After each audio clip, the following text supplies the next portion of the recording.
स्वागत है आप सभी का हमारे YouTube चैनल नर्सिंग ज्ञान कोश में। मेरा नाम है चंदन और आप देख रहे हैं एनाटॉमी और फिजियोलॉजी से जीएनएम फर्स्ट ईयर वाले के लिए कुछ इंपॉर्टेंट क्वेश्चंस को जो कि फुल डिस्क्राइब होने वाले हैं इस वीडियो में।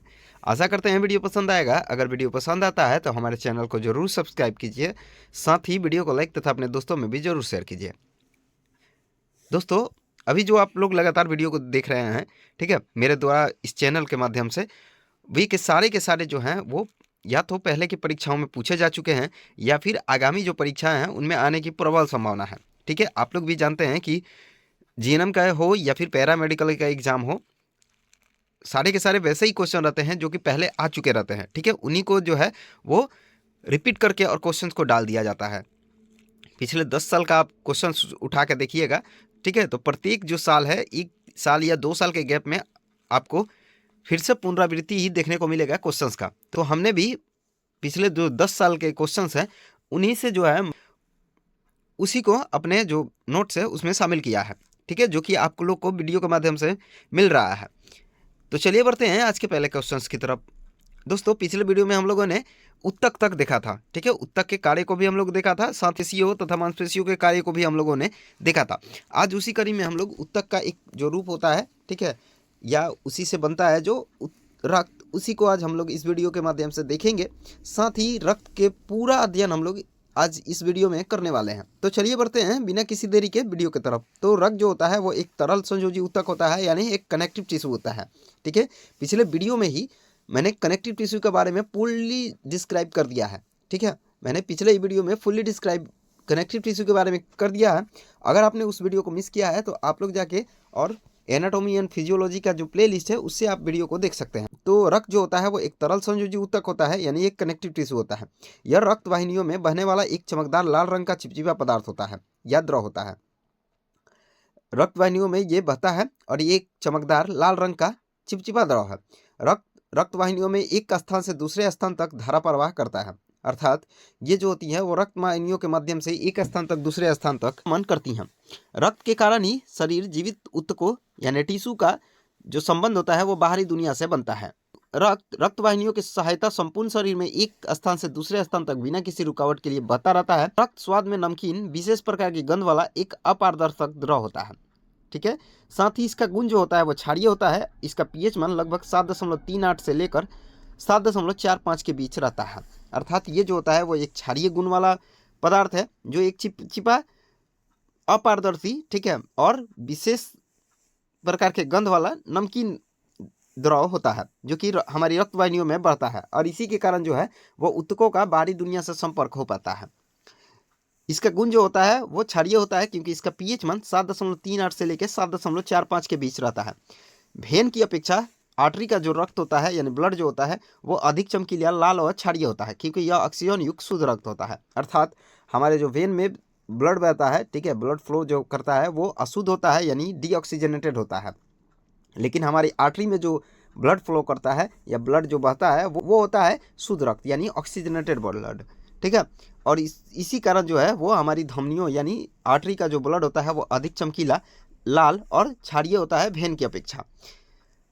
सामान्य तापक्रम में यानी नॉर्मल टेम्परेचर में जो है ब्लड का अपेक्षित घनत्व जो होता है वो 1.055 से लेकर 1.062 के बीच रहता है। एक स्वस्थ पुरुष में रक्त की मात्रा 6 लीटर तथा स्वस्थ महिला में 4 से 5 लीटर के आसपास होती है। सिराओं में बहने वाले रक्त बैगनी व गहरा लाल रंग का होता है क्योंकि यह अशुद्ध होता है। ठीक है, जैसे कि मैंने बताया भी कि धमनी का जो रक्त बहता है वो पूरी तरह से लाल होता है, चमकदार होता है और उसका गुण जो होता है वो पूर्ण रूप से क्षारीय होता है। ठीक है, लेकिन भेन में जो बहता है उसका गुण तो क्षारीय होता है, लेकिन ये जो रक्त होते हैं वो बैगनी और गहरे लाल कलर के होते हैं क्योंकि ये जो होते हैं वो अशुद्ध यानी डीऑक्सीजनेटेड रहते हैं। साथ ही इनका सामान्य तापक्रम पे जो घनत्व होता है वो 1.055 से लेकर 1.062 के बीच रहता है। तो ये हो गया ब्लड का बात। अब इसके घटक कौन कौन से हैं यानी कंपोनेंट कौन कौन से होते हैं जो ब्लड को बनाते हैं। इसमें लगभग 55% जो भाग होता है वो प्लाज्मा का होता है। साथ ही 45% जो ब्लड होता है, ठीक है, वो ठोस पदार्थ का होता है। ठीक है, अर्थात प्लाज्मा जो होता है रक्त का 55% भाग होता है और शेष जो होता है वो ठोस पदार्थ रक्त को निर्माण करते हैं। जो ठोस पदार्थ होते हैं उनमें आरबीसी यानी इरेथ्रोसाइट, डब्ल्यूबीसी यानी ल्यूकोसाइट, प्लेटलेटस यानी थ्रोम्बोसाइट, ये सब मिलके और रक्त का निर्माण करते हैं। ठीक है, 55% यानी 55% जो होते हैं प्लाज्मा होती हैं, बाद बाकी इरेथ्रोसाइट, ल्यूकोसाइट और थ्रोम्बोसाइट जो होती हैं वो 45% के आसपास इसमें रहती हैं ब्लड में। अब आगे बढ़ते हैं लाल रक्त कणिकाओं या कोशिकाओं या इरेथ्रोसाइट की तरफ। ठीक है, लाल रक्त कोशिकाओं को हम लोग इरेथ्रोसाइट के नाम से जानते हैं। लाल रक्त कोशिकाओं का जो निर्माण है वो बोन मैरो में होता है। लाल अस्थि मज्जा जो होता है उसी में आरबीसी का निर्माण होता है। आरबीसी जीवन के लिए एक आवश्यक अवयव है। माइक्रोस्कोप से स्लाइड पर सिंगल कोशिका को देखने पर यह हल्के पीले रंग की दिखती है। लाल रक्त कोशिका के ऊपर पतली रंगहीन मेम्ब्रेन होती है। ठीक है, यानी झिल्ली होती है जो लचीली होती है। इनके किनारे मोटे होते हैं। इनके अंदर हीमोग्लोबिन रहता है और इसी कारण ये लाल दिखाई प्रतीत होते हैं। साथ ही इनमें केंद्रक नहीं होता है तथा गिनती में प्रति घन मिलीमीटर 40 से 50 लाख की संख्या इनकी होती है। ठीक है, यानी प्रति घन अगर देखा जाए तो इनकी संख्या जो है वो 40 से 50 लाख होती है। इनके अंदर केंद्रक नहीं होता है लेकिन ये हीमोग्लोबिन के कारण लाल होते हैं। इनका निर्माण जो है वो बोन मैरो में होता है। लाल रक्त कोशिकाओं की उत्पत्ति यकृत यानी लीवर, प्लीहा, चपटी व सपाट अस्थियों के सिरों के छिद्रों में अस्थि मज्जा एवं स्टेनम की अस्थि मज्जा में होती है। इनका जो उत्पत्ति है यानी निर्माण जो है वो यकृत, प्लीहा, चपटी तथा सपाट अस्थियों के सिरों के छिद्रों में जो अस्थि मज्जा एवं स्टेनम पाए जाते हैं वहीं पे ये बनते हैं। प्रथम अवस्था में ये बड़े आकार की होती हैं। इनमें न्यूक्लियस एवं हीमोग्लोबिन रहते हैं। बाद में न्यूक्लियस हट जाता है या खत्म हो जाता है तथा इनके आकार जो है वो पतले धागे जैसी हो जाती हैं और इनमें जो है साइटोप्लाज्म तैरते रहते हैं। इन कोशिकाओं को रेटिकुलोसाइटिस बोलते हैं जो बाद में पतली धागे जैसी हो जाती हैं। इनकी जीवन अवधि लगभग 120 दिन की होती है। आरबीसी का जो जीवन काल है वो नॉर्मली 120 दिन का होता है। इसके पश्चात जो प्लीहा होता है यानी स्प्लीन जो होता है वो लिम्फ नोड तथा यकृत में इनका नष्ट हो जाता है। ठीक है, यानी इनमें प्लीहा या लिम्फ नोड या लीवर जो होता है इसको पाचित कर जाता है आरबीसी को। अगर ये डेड हो जाते हैं या ख़त्म हो जाते हैं तब इनका जो नॉर्मली जीवन काल होता है यानी लाइफ होता है वो 120 दिन का होता है। बाद में ये प्लीहा, लसिका पर्व तथा यकृत द्वारा नष्ट कर दिए जाते हैं। लाल रक्त कोशिकाओं की कमी होने पर एनीमिया का रोग उत्पन्न होता है। ये कोशिका शरीर के कुल रक्त की मात्रा का लगभग आधा भाग रहती है। इनमें प्रोटीन तथा हीमोग्लोबिन उपस्थित रहता है तथा ये जो होती हैं वो ऑक्सीजन का वाहक भी करती हैं। अर्थात ये हमारे शरीर में एक जगह से दूसरे स्थान तक ऑक्सीजन ले जाने का जो कार्य करती हैं वो आरबीसी का ही कार्य होता है। अर्थात आरबीसी जो है हमारे शरीर के एक जगह से दूसरे भागों में ऑक्सीजन का वहन करती है या वाहक करती है यानी कैरियर करती है। अब आगे हम लोग देखेंगे प्लाज्मा को। ठीक है, यानी प्लाज्मा जो कुल ब्लड का 55% होता है उसी को अब हम लोग देखने वाले हैं। तो ये जो होता है वो हल्के पीले रंग का द्रव्य भाग होता है। इसमें पानी लगभग 90% होती है। 7% जो है प्रोटीन होता है। 3% इलेक्ट्रोलाइट, एमिनो अम्ल, ग्लूकोज, एंजाइम, हार्मोन, मेटाबॉलिक पदार्थ तथा अकार्बनिक पदार्थ होते हैं। प्लाज्मा में जल शरीर को, कोशिकाओं और ऊतकों को गीला बनाए रखता है। अर्थात प्लाज्मा में 90% जो है वो पानी पाया जाता है। 10% में 7% जो है वो प्रोटीन और 3% में कुछ हार्मोन्स, इलेक्ट्रोलाइट, एमिनो अम्ल, ग्लूकोज, एंजाइम, मेटाबॉलिक पदार्थ, अकार्बनिक पदार्थ ये सब जो है पाए जाते हैं। प्लाज्मा में जो 90% जल होता है वो हमारी शरीर की कोशिकाओं और ऊतकों को गीला बनाए रखने में मदद करता है या गीला बनाए रखता है। आगे बढ़ते हैं, अगला है प्लाज्मा प्रोटीन। ठीक है, अभी हम लोगों ने प्लाज्मा को देखा। अभी जो आया है टॉपिक वो है प्लाज्मा प्रोटीन। रक्त प्लाज्मा में विद्यमान प्रोटीन को हम लोग प्लाज्मा प्रोटीन बोलते हैं। ठीक है, हमारे ब्लड के प्लाज्मा में जो 7% प्रोटीन होता है ना उसी को हम लोग प्लाज्मा प्रोटीन के नाम से जानते हैं। प्लाज्मा प्रोटीन को 3 भागों में विभाजित किया जाता है। पहला एल्बुमिन्स, दूसरा फाइब्रिनोजेंस, तीसरा ग्लोकोबिलिन्स। ठीक है, यानी हमारे प्रोटीन को, जो हमारे ब्लड में प्रोटीन पाया जाता है 7%, उसको 3 भागों में तोड़ा जाता है या विभाजित किया जाता है। पहला एल्बुमिन्स, दूसरा फाइब्रिनोजेंस और तीसरा जो होता है वो ग्लोबिलिन्स। ठीक है, ये 3 प्रकार के प्रोटीन प्लाज्मा होते हैं। पहला जो एल्बुमिन्स होता है वो कुल प्लाज्मा प्रोटीन का 60% होता है। इसका जो मुख्य कार्य है वो ऑस्मोटिक प्रेशर को सामान्य बनाए रखना ताकि प्लाज्मा का जो जल है वो रक्त में ही बना रहे। साथ ही अगर किसी कारणवश प्लाज्मा में एल्बुमिन की मात्रा कम हो जाती है तो ऑस्मोटिक प्रेशर कम हो जाता है। जल रक्त प्रवाह से निकलकर पास के ऊतकों में जमा हो जाती है जिससे व्यक्ति को जो है वो एडिमा होने का खतरा बन जाता है। अर्थात हमारे शरीर में अगर एल्बुमिन कम हो जाए तो उस स्थिति में हमको एडिमा होने का चांस बढ़ जाता है। ठीक है, ये जो होती हैं वो कुल प्लाज्मा प्रोटीन का 60% होती हैं। यही जो होती हैं वो हमारे शरीर के ऑस्मोटिक प्रेशर को समान बनाए रखने के लिए कारगर होती हैं। अगर ऑस्मोटिक प्रेशर कम हो जाए तो उस स्थिति में जो है वो हमारे शरीर में सूजन होना शुरू हो जाएगा। दूसरा जो है वो है फाइब्रिनोजेन, प्लाज्मा प्रोटीन का एक दूसरा भाग है। यह कुल प्लाज्मा प्रोटीन का जो है वो 4% होता है। 60% जो है हमारा एल्बुमिन होता है और 4% जो फाइब्रोनिजिन होता है। ये जो होता है इनका निर्माण यकृत द्वारा विटामिन के प्रभाव से होता है। ये जो होती हैं वो हमारे ब्लड को क्लॉट कराने में मदद करती हैं। अर्थात हमारे शरीर में अगर कहीं कट फट जाता है तो जो ब्लड का क्लॉट बनता है ना, वो फाइब्रोनिजिन के कारण ही बनता है। ठीक है, जो कि कुल प्लाज्मा प्रोटीन का 4% होती है। इनका निर्माण जो है वो हमारे लीवर के द्वारा जो विटामिन के का सिक्रीशन होता है उसी के कारण ये बनता है। रक्त का थक्का जमने के बाद जो शेष द्रव बचता है उसे हम लोग सीरम के नाम से जानते हैं। अर्थात हमारे शरीर में कहीं कट फट जाता है उसके बाद जो है ब्लड जो होता है वो क्लॉट कर जाता है। ब्लड क्लॉट करने के बाद जो द्रव बचता है उसी को हम लोग सीरम के नाम से जानते हैं। अगला है ग्लोबुलिन्स। ठीक है, प्रोटीन का, प्लाज्मा प्रोटीन का ये थर्ड भाग है। ठीक है, तो ये जो होती है वो टोटल 36% जो होती है वो प्लाज्मा प्रोटीन का भाग होता है। ठीक है, 60% जो है वो हमारा एल्बुमिन्स होता है, 4% जो हमारा फाइब्रोनोजन होता है और 36% जो है वो हमारा ग्लोबुलिन्स होता है। ठीक है, यानी प्लाज्मा प्रोटीन का कुल भाग का 36% जो होता है वो हमारा ग्लोबुलिन्स होता है। ठीक है, इसको 3 भागों में रखा जाता है, अल्फा, बीटा और गामा। ग्लोबुलिन्स को 3 भागों में बांटा जाता है, पहला अल्फा, दूसरा बीटा और तीसरा जो है गामा। अल्फा तथा बीटा जो होती हैं वो यकृत द्वारा बनती हैं। साथ ही ये वसा के घुलनशील विटामिन एवं लिपिड्स को रक्त में वहन करके एक स्थान से दूसरे स्थान तक ले जाने का कार्य करती हैं। अर्थात अल्फा तथा बीटा ग्लोबुलिन्स जो होते हैं उनका निर्माण यकृत द्वारा होता है। ये वसा यानी फैट को घुलनशील विटामिन तथा लिपिड को रक्त में वहन करके यानी कैरियर करके एक स्थान से दूसरे स्थान तक ले जाती हैं। गामा जो ग्लोबुलिन होता है वो एंटीबॉडी के रूप में कार्य करता है। अर्थात ये हमारे एंटीबॉडी को मजबूत करता है जिससे पोलियो, टिटनेस तथा खसरा जैसे रोगों को रोकने में सहायता मिलती है। ठीक है, ग्लोबुलिन्स जो होता है हमारे शरीर में वसा के घुलनशील विटामिन एवं लिपिड को रक्त में एक स्थान से दूसरे स्थान तक ले जाने का, साथ ही हमारे शरीर में एंटीबॉडी के रूप में भी कार्य करता है। ठीक है, जो कि 3 प्रकार का होता है ग्लोबुलिन, अल्फा, बीटा और गामा। ग्लोबुलिन जो होता है वो प्लाज्मा प्रोटीन का कुल भाग का 36% होता है। आगे बढ़ते हैं, अगला है प्रोथ्रोम्बिन। ठीक है, अगला है प्रोथ्रोम्बिन। यह सारे शरीर में निरंतर रक्त स्कंदन के लिए प्रयोग होता है। यह 100 मिली प्लाज्मा में केवल 15 मिलीग्राम में लगभग होता है। ठीक है, प्रोथ्रोम्बिन जो होता है वो रक्त का स्पंदन जो होता है ना, कंपन, उसी के लिए प्रयोग होता है। यह 100 मिली प्लाज्मा में केवल 15% जो होता है वो यही होता है। प्लाज्मा को चिपचिपाहट प्लाज्मा प्रोटीन से एल्बुमिन और फाइब्रोनिजिन के कारण होती है। प्लाज्मा को चिपचिपा को कुछ रोग की जांच के लिए भी प्रयोग किया जाता है। अर्थात प्लाज्मा जो होती है उनका हम लोग कुछ विशेष जांच के लिए उपयोग में लाते हैं। अगला है प्लाज्मा इलेक्ट्रोलाइट। प्लाज्मा इलेक्ट्रोलाइट जो होता है वो जल में घुलकर आयंस का निर्माण करता है। सोडियम धनात्मक आवेशित आयन प्रासंगिक दाब यानी ऑस्मोटिक प्रेशर जो कि मैंने ऊपर बताया भी एवं द्रव गतियों पर नियंत्रण रखते हैं। इसमें क्लोराइड धनात्मक आवेशित आयतन होते हैं।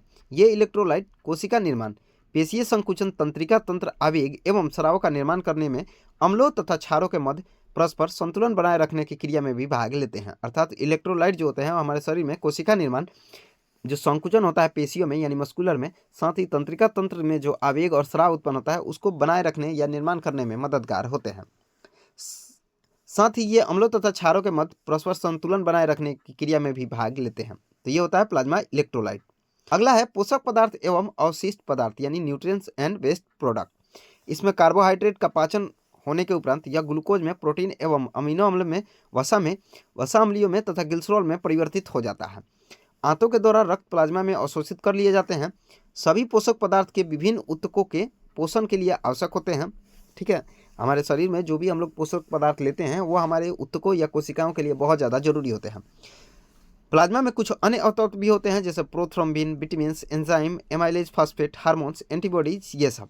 ठीक है, प्लाज्मा में बनने वाले अवशिष्ट पदार्थ जैसे यूरिया, यूरिक अम्ल, क्रिएटिनिन आदि प्रोटीन उपचयापचय में यानी मेटाबॉलिज्म में अवशिष्ट पदार्थ पाए जाते हैं।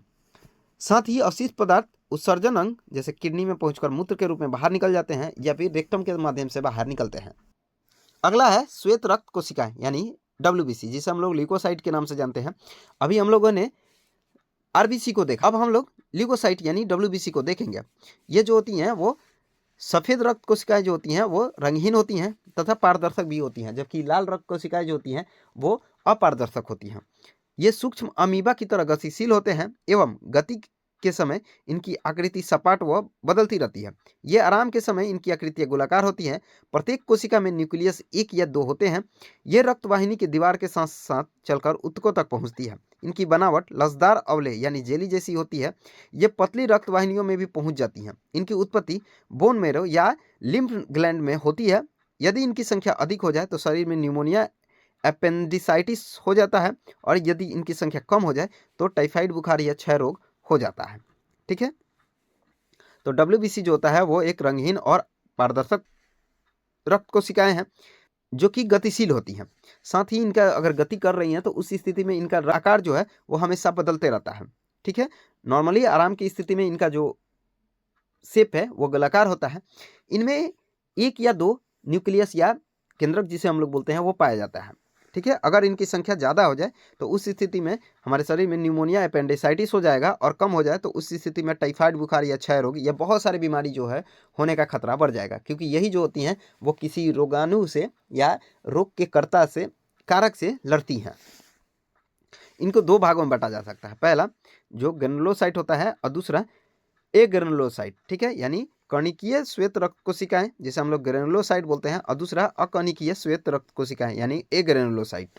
अब हम लोग देखेंगे रक्त के प्रमुख कार्य। जो होता है वो आंतों से प्राप्त पोषक तत्वों को प्रत्येक ऊतक व कोशिकाओं तक पहुंचाता है।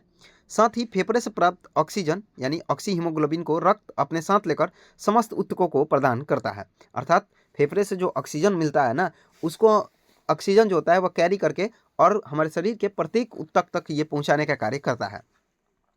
साथ ही रक्त शरीर के प्रत्येक कोशिका में उत्पन्न अवशिष्ट पदार्थ यानी जिसे हम लोग वेस्ट प्रोडक्ट बोलते हैं को अपने अंदर ग्रहण करके उत्सर्जन स्थानों तक ले जाकर शरीर से बाहर निकाल देता है। ठीक है, ये अर्थात जहाँ वेस्ट पदार्थ दिखता है वहाँ से उसको खींच के अपने अंदर समाहित कर लेता है और वहाँ से ले जाकर, और जहाँ उसका उचित जगह रहता है, जैसे अगर अवशिष्ट पदार्थ जल के समान है, ठीक है, या जल जैसा है तो उसको किडनी में लेकर जाके छोड़ेगा, और यदि जो है वो ठोस पदार्थ है तो उसको जो है वो रेक्टम के तरफ ले जाके छोड़ देगा। ठीक है, जिससे वो शरीर से बाहर आसानी से निकल जाए। साथ ही ग्रंथियों से स्रावित हार्मोन या रसों को रक्त अपेक्षित स्थानों तक ले जाता है।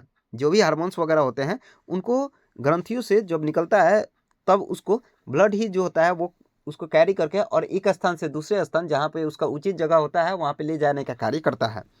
साथ ही रक्त जो होता है वो जल संवहन के कारण शरीर के ऊतकों को गीला एवं मुलायम रखता है।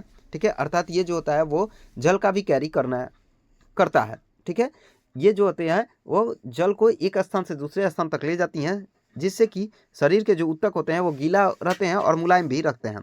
साथ ही रक्त जो होता है वो शरीर के अंदर पहुँचे रोग के जीवाणुओं को जीव प्रतिविष यानी एंटीटॉक्सिन उत्पन्न करके उन्हें नष्ट करके शरीर को रक्षा भी करता है। जैसे कि आप लोग जानते भी हैं कि जो WBC होता है वही हमारे शरीर में प्रतिरक्षा कवच का काम करता है। अर्थात जब हमारे शरीर में कोई हानिकारक या फिर रोग उत्पन्न करने वाले कारक प्रवेश करते हैं तो उसको जो है हमारा रक्त ही होता है जो लड़के और उसको नष्ट कर देता है। अगर रक्त जो है उन रोगाणु को या रोग उत्पन्न करने वाले कारकों को नष्ट कर देता है तो उस स्थिति में हम लोग जो है वो रोग से बच जाते हैं, यानी हमारे शरीर में कोई रोग उत्पन्न नहीं होता है। लेकिन अगर जो है रोगाणु जो रक्त पे हावी हो जाता है, ठीक है, यानी रक्त को ही उल्टा किल कर देता है, मार देता है या फिर उसको दबा देता है, तो उस स्थिति में हमारा शरीर जो है वो रोगग्रस्त हो जाता है। साथ ही रक्त शरीर के द्रव तथा ऊतकों के ऑस्मोटिक प्रेशर, ठीक है, जिसके कारण जो है जिसको हम लोग प्रासरीन दाब बोलते हैं, को सामान्य बनाए रखता है। यानी इंटरनल फ्लूइड प्रेशर जो होता है उसको सामान्य बनाए रखता है। अगर ये जो है ऑस्मोटिक प्रेशर कम हो जाए तो उस स्थिति में हमारे शरीर में बहुत तरह का सूजन उत्पन्न हो जाएगा, यानी ओडिमा होने का जो खतरा है वो बढ़ जाएगा। साथ ही रक्त समान ताप वितरण द्वारा शरीर के तापमान को समान यानी नॉर्मल टेम्परेचर बनाने एवं नियंत्रण करने में सहायक होता है। साथ ही रक्त क्षतिग्रस्त अथवा मृत रक्त कोशिकाओं को स्प्लीन तथा यकृत तक पहुंचाता है ताकि उनका भक्षण वो लोग कर सकें। यानी लीवर तथा स्प्लीन जो होता है वो मृत जो हो जाते रक्त कोशिकाएं, ठीक है, उनको वो पाचन करता है। तो रक्त ही होता है जो उसको वहाँ तक ले जाने का कार्य करता है। साथ ही रक्त जो होता है रक्तस्राव होने पर रक्त को थक्का बनाने में सक्रिय होता है। अर्थात अगर कहीं कट फट जाए तो उस स्थिति में ब्लड जो होता है वो ब्लड क्लॉट कराने में मददगार होता है या ब्लड को क्लॉट करा देता है ताकि ब्लड का हानि ना हो। तो आज के लिए बस इतना ही। आशा करते हैं वीडियो पसंद आया होगा। अगर वीडियो पसंद आया है तो हमारे चैनल को जरूर सब्सक्राइब कीजिए, साथ ही वीडियो को लाइक तथा अपने दोस्तों में भी जरूर शेयर कीजिए। अगर आप इस वीडियो से संबंधित पीडीएफ को देखना चाहते हैं तो हमारे डिस्क्रिप्शन बॉक्स में इस वीडियो के पीडीएफ का लिंक मौजूद है, जिस पे आप टैप करके और सीधे इस पीडीएफ को देख सकते हैं। साथ ही अगर आप हमारे साथ जुड़ना चाहते हैं तो हमारे व्हाट्सएप चैनल, इंस्टाग्राम चैनल तथा टेलीग्राम चैनल का जो लिंक है वो डिस्क्रिप्शन में दिया हुआ है, आप लोग उस पर टैप करके और सीधे हमारे साथ जुड़ सकते हैं। मिलते हैं ऐसे ही किसी नए वीडियो में, तब तक के लिए धन्यवाद।